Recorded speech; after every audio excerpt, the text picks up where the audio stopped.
Sometimes the hardest thing to let go of isn't what happened to us.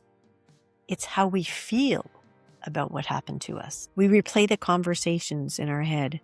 We relive the hurts. We think about what someone should have said, what they should have done, or how things should have turned out. And sometimes we become so focused on getting the resolution we think we need that we don't realize how much of our own energy we're giving away. Midlife can bring a lot of this to the surface. Our bodies are changing, our brains are changing, our relationships can shift, our confidence can be tested, and we may begin looking at our lives very differently. Things we tolerated before may suddenly feel impossible to ignore. Old hurts can feel louder. Certain relationships may start to feel different. Even the way we feel about our changing bodies and our menopause symptoms can become something we carry with us every day. I'm not talking about pretending something didn't hurt. I'm not talking about rushing grief, ignoring depression, or telling yourself to just get over it. We need time and grace to process different experiences. But I do believe there comes a point where we have to ask ourselves, is holding on to this still helping me heal, or is it keeping me stuck? Because eventually, healing requires an understanding that you may never get the apology you wanted. You may never get the explanation you think you deserve. You may never be able to change the person or the situation or what happened to you. But you can decide not to carry it forward. That's one of the biggest opportunities we have in midlife. We get to decide what still belongs in our lives, what we've learned from, and what we're ready to release, and how we want to move forward from here. Hello, and welcome to the Menopause Mindshift Self-Love Podcast, where we are inspiring women in menopause to unleash their inner queen, write their own story, and define their own menopause journey.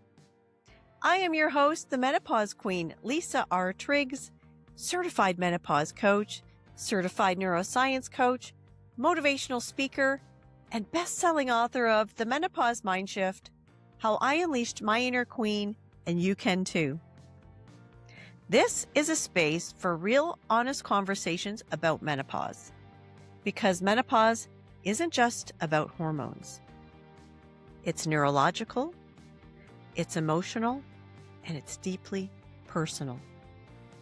After 20 years of navigating menopause, I've learned that what most women are missing isn't more information, it's a different way of seeing themselves. And in this podcast, we talk about what's really happening in your body, your brain, and the tools that support you in feeling better. You'll hear from inspiring guests, as well as the insights and perspective shifts that changed everything for me. Because self-love in menopause isn't a luxury. It's the foundation. So if you are ready to think differently about menopause, reconnect with yourself, and define your own journey, you are in the right place. Hello, and welcome to the Menopause Mindshift Self-Love Podcast, where we are inspiring women to write their own story, define their own journey, and unleash their inner queen. I am your host, the Menopause Queen, Lisa R. Triggs. I'm a certified menopause coach, certified neuroscience coach, motivational speaker, and best-selling author. And today's episode is talking about what we're holding on to. You won't want to miss it, so stay tuned. So let's dive into this. What are we holding on to? What are we not letting go of? Let's be clear about one thing. We choose what we hold on to and what we let go of. So if you're still holding on to old hurts and old pains and old things that have bothered you, even old relationships, you're choosing to do that. Okay? There's no other way to say it. You are choosing to hold on to that anger even.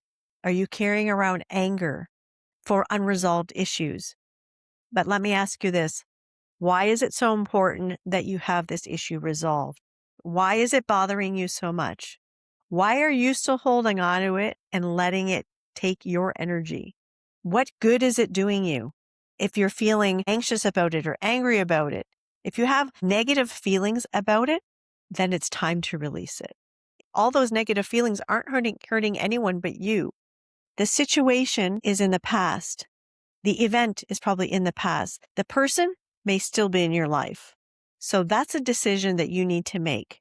Are you going to release that negativity from this person, or are you going to continue to carry it on with you? Because here's the truth. It's only hurting you. And don't get me wrong. I did it myself. I carried guilt for 20 years before I learned how to release it.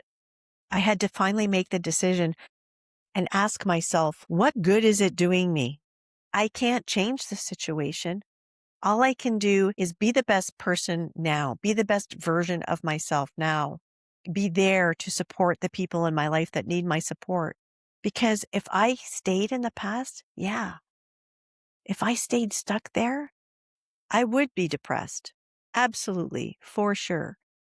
If I allowed myself to still carry that guilt around with me. So at some point, we need to make the decision to let it go. But how? How? There's always talking to somebody. Go to a therapist. Work through those feelings. Because you are making a conscious decision to hold on to those feelings. The anger, the feeling like you need justification, you want resolution. Those are all things that you feel that you need, but you are unable to get for some reason. The shift comes when you change your perspective about the situation and acknowledge, I can't do anything to change it. I can't do anything to change this person. They are who they are. That situation's not changing. It's gone and done with. Here's something you can do that has helped me. Write it down and journal it. Send the person love that you feel angry toward. Maybe this person has hurt you, violated you even. Find some way to send them love. It's not for them, it's for you. It releases you. It releases that negative energy. Write how you feel about it. Write an essay. Write how you feel about every negative thought you have about the situation, about the person, the circumstances. Write it all. Write all your feelings out.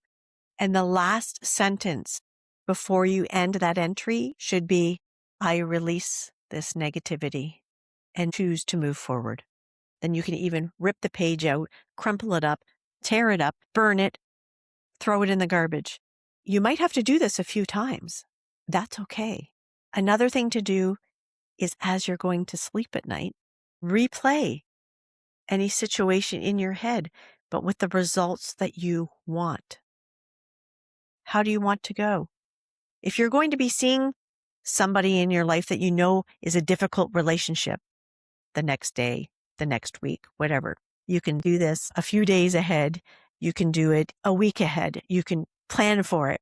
If you're going to see somebody who irritates you, you have a difficult relationship with, at night as you're going to sleep, picture you having a conversation with that person and going the way that you want it to go.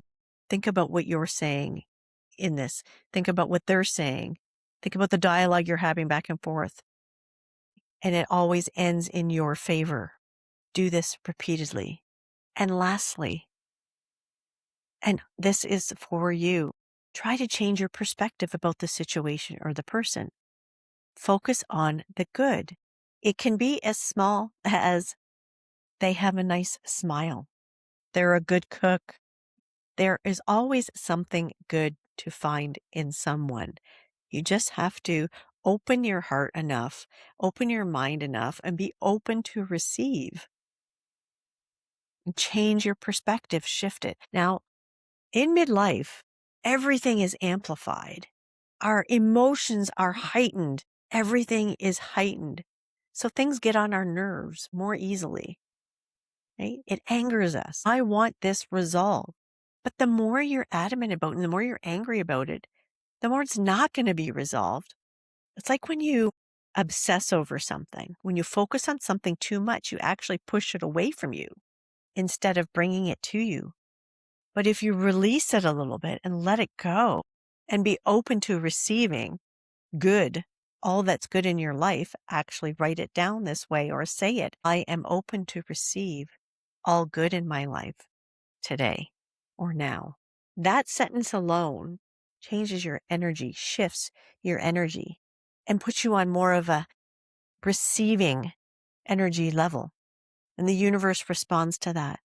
But the minute you shift your perspective about something as well from the negative to the positive, you're also shifting your energy, especially when you can't change somebody else. You can only change yourself. So instead of being angry about what they've done, remember the good things that they have instead of the things that they haven't, and use that trick. Going to sleep. Use your subconscious mind. The subconscious mind is very powerful, and midlife is a great time to use it because we can picture ourselves the way we want to be. Picture our lives the way we want to be. See conversations we want to have. See successes we want to have. It's all about changing your vibrational energy, and it goes hand in hand with perspective, even attitude, if you will. A negative attitude is going to bring more negative into your life. A positive attitude brings more positive into your life. We know that. We have heard everyone say that for years and years and years. So let's ask ourselves, what energy are we giving out? What are we holding on to? What are we not letting go of? And understand that it's hurting you. It's only hurting you. And it's affecting your life in a negative way. So we want to release that, let it go, and live our best lives, especially during midlife, because we have so much else going on that we only want to deal with a certain amount of shit every day. I know I do. I want that stuff to be good stuff. So it's my choice to make it good or not. So I have learned over the year that there are certain conversations I cannot have with certain people. There are certain things I cannot share with certain people. I reserve those for other people that I can share, or a therapist or my spouse. Or sometimes I write or blog about it. But having an actual conversation with the person is more difficult because you can't predict how they're going to respond. You can only choose how you respond. And I know during midlife, everything bothers us more. Things that normally would roll off us easily now bother us. And we're like, nope, I want resolution to this. But why? Why do you have to have it? Just so you can prove a point? Who are you proving the point to? So that you can go out and say, yay, I'm justified now. I got my answer. I made that person tell me the truth. I made that person feel bad about themselves, because that's what's going to happen. Relationships are going to get ruined, all for your ego to be able to say, okay, I'm justified now. I got my answers, but what did it cost you? Who did it cost you? So ask yourself, is it really worth it? Is it really worth costing you certain relationships? Is it really worth your energy? No.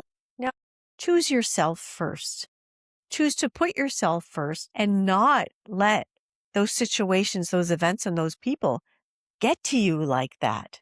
And I know it's so difficult to do when we're at this stage and we got the rage going on and the hormones are, everything gets to us. Things are too loud. We need to be more quiet. All that stuff. We can't focus, can't sleep. All these things are going on. So all this outside noise, these outside factors, events, people, the past is just a distraction. It's just a distraction from what's really going on inside your own body and inside your own mind. So let's align ourselves a little bit more with what we want from our lives, from our relationships. Some relationships are best at arm's length, even if it's family. Sometimes they're better at arm's length because that's healthier for you. Put yourself first. Choose yourself first. Love yourself first and foremost. That is the most important thing. Allow your own spirit to shine through your thoughts, your feelings, your actions. Be gracious. There are ways to let go and release the anger. These things do work. I know they have worked for me. The big thing is to choose, to decide, to make the decision, to make the change for yourself. Release the habits that aren't serving you. Release the people that aren't serving you. Release the thoughts, the actions, the memories that aren't serving you. Write it down in that way. I release this, whatever it is. I release all negative thoughts, feelings, emotions that are not serving me. I choose to be the best version of myself now. So thank you for joining me for today's episode of the Menopause Mindshift Self-Love Podcast. And as I just said, choose yourself first. Choose self-love first. Bye for now.